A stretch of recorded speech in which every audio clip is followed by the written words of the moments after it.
آخری 10 دن میں لیلۃ القدر رکھی ہے، اعتکاف رکھا ہے۔ پہلی امتوں کے لیے یہ نہیں تھا کہ پچھلے سارے گناہ معاف ہو جائیں، یہ ہمارے لیے کہ ہمارے پچھلے سارے گناہ معاف ہو جاتے۔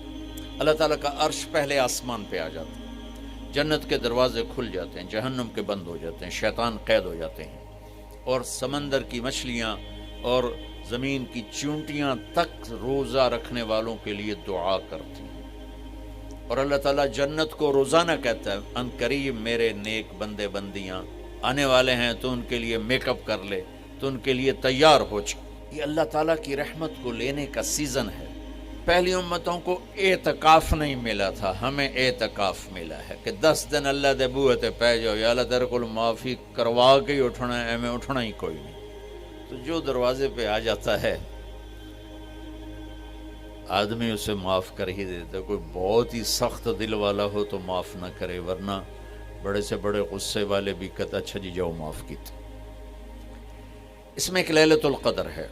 لیلۃ القدر انا انزلناہ فی لیلۃ القدر وما ادراک ما لیلۃ القدر لیلۃ القدر خیر من الف شہر تنزل الملائکۃ فیہا باذن ربہم من کل امر سلام ہی حتی مطلع الفجر۔ ہم نے قرآن کو لیلۃ القدر میں اتارا، تمہیں کیا خبر کہ لیلۃ القدر کیا ہے؟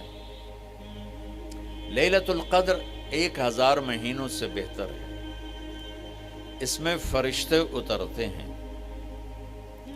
اور یہ صبح تک رہتی ہے۔ لفظ قدر عربی میں اس کا ایک مطلب ہے قیمت، سبحان اللہ۔ تو اللہ نے کہا میں تمہیں بتاؤں، آپ سب تاجر بیٹھے ہو، لیلۃ القدر کی قیمت کیا ہے؟ 1000 مہینوں سے بہتر ہے، 1000 مہینوں سے بہتر ہے۔ اب 1 روپے پر 1000 نفع لے سکتے ہیں؟ دنیا میں کوئی ایسا کاروبار ہے؟ جو ہیروئن بیچتے ہیں وہ بھی نہیں لے سکتے۔ اور میرا اللہ کہہ رہا ہے ایک رات 1000 مہینے، یعنی کوئی 82-83 سال۔ یہ تو آ گیا پہلا قدر۔ دوسرا اس کا مطلب ہے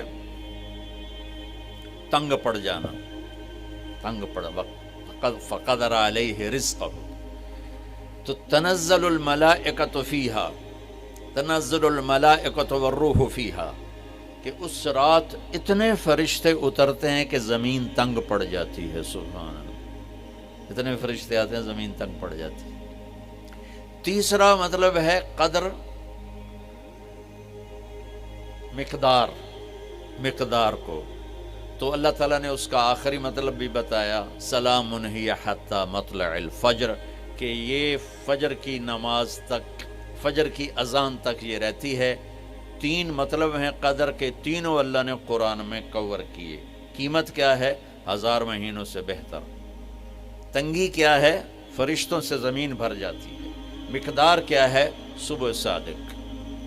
لیلۃ القدر 27 کی نہیں ہوتی، 21، 23، 25، 27، 29۔ اب یہ 5 راتیں جاگنے چھٹ، آپ لوگ تو ویسے رات کے بادشاہ ہو، جاگ لو۔